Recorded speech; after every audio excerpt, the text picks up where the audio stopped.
Now next topic is inertia. Very important topic of this chapter. Basically, inertia is a property of matter, and the Newton, well-known scientist, named this property of matter as inertia. Basically, inertia is existing in any kind of matter. Either matter is living or non-living. Inertia, what is inertia? Basically, inertia of a body is its property due to which it resists any change in state of rest or motion.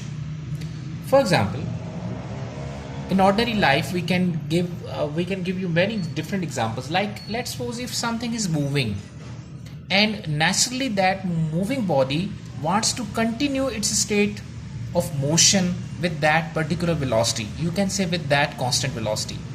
Means naturally that wants to move with the same velocity. And on the other side, if something is at rest position, so it means that body wants to continue its state of rest. I am giving you very common example. Okay? Since this topic is very sensitive topic, so I am explaining this topic as well in your Urdu language. ठीक है?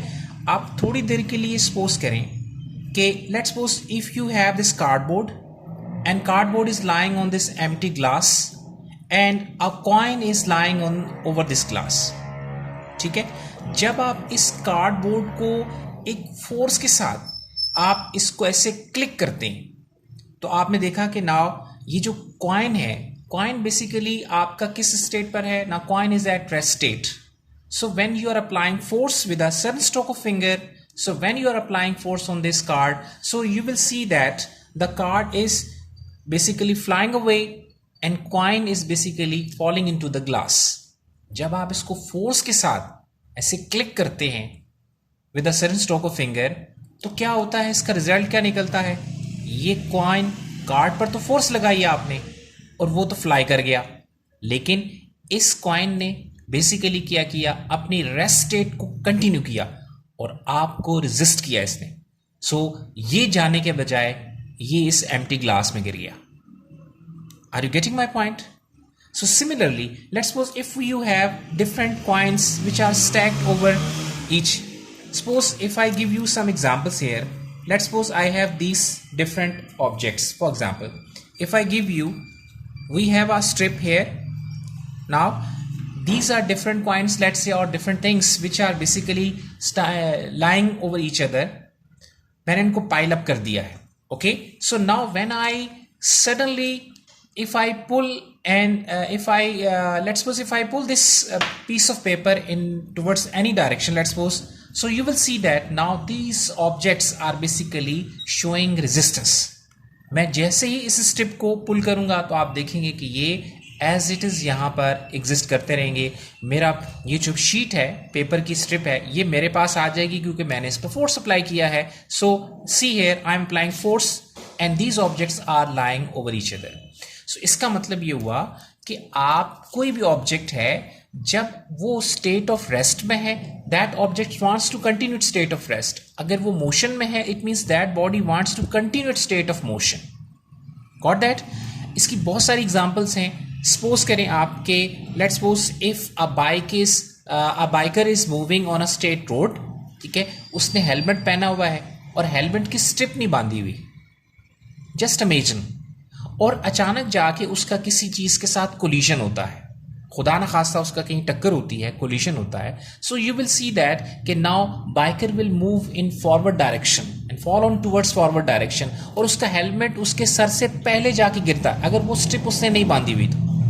Because that helmet along with that biker, basically both are in state of motion, and immediately when that bike strikes the surface, जैसे ही वो किसी surface से strike करता है, stop करता है, तो नेचुरली बाइकर का बॉडी और बाइकर ने अपनी बॉडी के ऊपर, जो हेड के ऊपर अपना हेलमेट लिया हुआ है, दोनों आपके बेसिकली वो मोशन स्टेट में है. And both objects wants to continue state of motion, इसीलिए हेलमेट भी आगे गिरता है और वो जो बाइकर है, जो बाइक ड्राइव कर रहा है, वो भी आगे को गिरता है. और कोई भी इंसान इस तरह आगे गिरता है. जो आप सीट बेल्ट बांध देते हैं, basically the reason is same, क्योंकि जब गाड़ी आप चला रहे हैं, ड्राइव कर रहे हैं, और अगर आपने सीट बेल्ट को नहीं बांधा हुआ, तो जैसे ही खुदा ना खास्ता आपकी गाड़ी किसी जगह से उसका कोलिजन होता है तो अल्टीमेटली क्या होता है, इंसान का सर या उसका जिस्म जाके स्टीयरिंग के साथ या सर उसका विंड स्क्रीन के साथ लगता है और वहाँ पर आपको पता है वो ज़्यादा डेंजरस होता है. So basically in this topic we are studying very practical thing in which every matter has this property, either matter is living or non-living. Is it clear? Very important point at the end I want to discuss here that inertia basically depends upon mass, but I can say that also depends upon velocity as well. ठीक है, mass पे भी depend करता है और velocity पे भी depend करता है. अब mass पे कैसे depend करता है? Let's take an example here. Okay, mass पे ये बेटे ऐसे depend करता है कि जैसे आप देखें कोई ऑब्जेक्ट है जो रेस्ट पर है, ठीक है. Let's suppose if I take an example of this object, ये इस वक्त रेस्ट स्टेट पर है. ओके, जब मैं इसको फोर्स लगाऊंगा I know that this object will resist, क्योंकि ये रेस्ट में है तो ये हो सकता है मूव ना करे. But since mass is very small so it means when I apply force so it will start motion. इसने रेजिस्ट तो किया लेकिन चूंकि इसका मास कम था इसलिए इसकी रेजिस्टेंस मेरे लिए इतना मैटर नहीं कर रही. Got that? Second thing, let's suppose if I consider another object which is very very huge in mass, suppose a car. So if I apply force on that car, maybe I'm unable to move that car in forward direction because that is also showing resistance, because that car is at rest state, because due to heavy mass it means its resistance means its inertia is larger, जिसकी वजह से उसने भी resistance show की, इस small object ने भी resistance show की, लेकिन मैंने इसकी रेजिस्टेंस यानी इसके इनर्शिया को मैंने ओवरकम कर लिया. Got that? So but car having greater mass, so it means I am unable to move that car in forward direction because I am possessing greater inertia, and this object having small mass so possessing very small inertia. So it means inertia depends upon mass, greater will be inertia, smaller mass, smaller will be inertia. Similarly, if I say in your book, this is given in your textbook that inertia depends upon mass, that is mentioned in your book. But girls, I'm saying that my research says that कि inertia also depends upon velocity. क्योंकि अगर कोई चीज़ move करती हुई आपकी तरफ आ रही है, so it means now that body having small velocity, you can easily stop. वो बॉडी आपको रेजिस्ट तो करेगी और आपको हो सकता है वो आपको उसकी तरफ से पुश भी लगे. Is it? But since having small velocity, so you can easily overcome that inertia.